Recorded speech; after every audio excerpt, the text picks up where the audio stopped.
Hi అండి, ఈరోజు అయితే చికెన్ ఫ్రైడ్ రైస్ అయితే చేసుకుందామండి. నేను చెప్పిన కొలతలతో ఇలా మీరు కూడా ఇంట్లో ట్రై చేసి చూడండి. ఖచ్చితంగా బయట నుంచి అయితే తెచ్చుకోరు. రెసిపీ చెప్పేస్తాను, ఛానల్ సబ్స్క్రైబ్ చేసుకుని చేయండి. చికెన్ నీట్గా 3-4 టైమ్స్ వాష్ చేసుకోవాలండి. వాష్ చేసుకొని చిన్న చిన్న ముక్కలుగా కోసుకొని ఇందులోనే కొంచెం పసుపు వేసుకోవాలి, కొంచెం సాల్ట్ కూడా వేసుకోవాలి. సాల్ట్ పసుపు వేసుకున్న చికెన్ అయితే ఒక 10 నిమిషాలు ఉడకపెట్టుకోవాలండి. చికెన్ అయితే 80% ఉడికిపోయిందండి. ఉడికిపోయిన తర్వాత స్టవ్ కట్టేసుకొని దించేసుకోవాలి. స్టవ్ మీద కళాయి పెట్టుకుని ఆయిల్ అయితే వేసుకోవాలండి. ఆయిల్ వేసుకుని ముందుగా ఉడకపెట్టుకున్న చికెన్ అయితే బాగా వేపుకోవాలి. ముందుగా ఉడకపెట్టుకున్న చికెన్ అయితే ఇలా వేపుకోవాలండి. ఇందులోనే కొంచెం సాల్ట్ వేసుకోవాలి, కొంచెం పొడి కారం కూడా వేసుకోవాలి. వేసుకొని మొత్తం బాగా కలుపుకుంటూ వేపుకోవాలి. చికెన్ క్రంచీనెస్గా వచ్చే వరకు బాగా వేపుకోవాలి. చికెన్ అయితే వేగిపోయిందండి, దీన్ని పక్కన పెట్టేసుకోవాలి. రైస్ కోసం అయితే బాస్మతి రైస్ నీట్గా వాష్ చేసుకుని 1 గంట నానబెట్టుకోవాలి. నానబెట్టుకున్న రైస్ని అయితే స్టవ్ మీద పెట్టుకుని 90% ఉడకబెట్టుకోవాలి. రైస్ అయితే ఉడికిపోయిందండి. రైస్ని ఇలా 90% ఉడికించుకోవాలి, లేదంటే మెత్తగా అయిపోతుంది. స్టవ్ మీద ఇంకో కళాయి పెట్టుకుని ఆయిల్ అయితే వేసుకోవాలి. ఆయిల్ హీట్ ఎక్కాక అయితే ఇందులో 4 ఎగ్స్ని బీట్ చేసుకుని వేసుకోవాలి. గరిటె పెట్టి వెంటనే కదుపుకుండా తర్వాత కలుపుకోవాలి.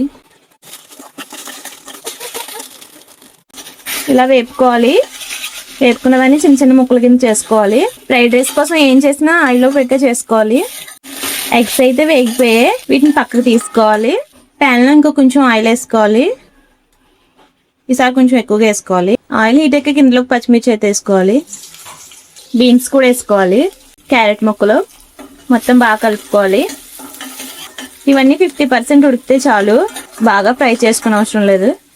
అప్పుడే తినేటప్పుడు తెలుస్తుంది టేస్ట్. వెజిటేబుల్స్ అయితే బాగా వేగిపోయాయి. ఇందులోనే ముందుగా వంట పెట్టుకున్న రైస్ని అయితే వేసుకోవాలి.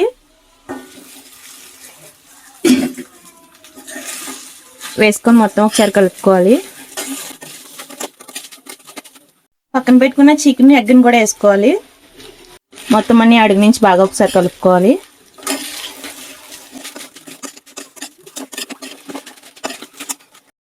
కొంచెం పెప్పర్ పౌడర్ కూడా వేసుకోవాలి. మీ ఘాటుకు తగ్గట్టు వేసుకోండి.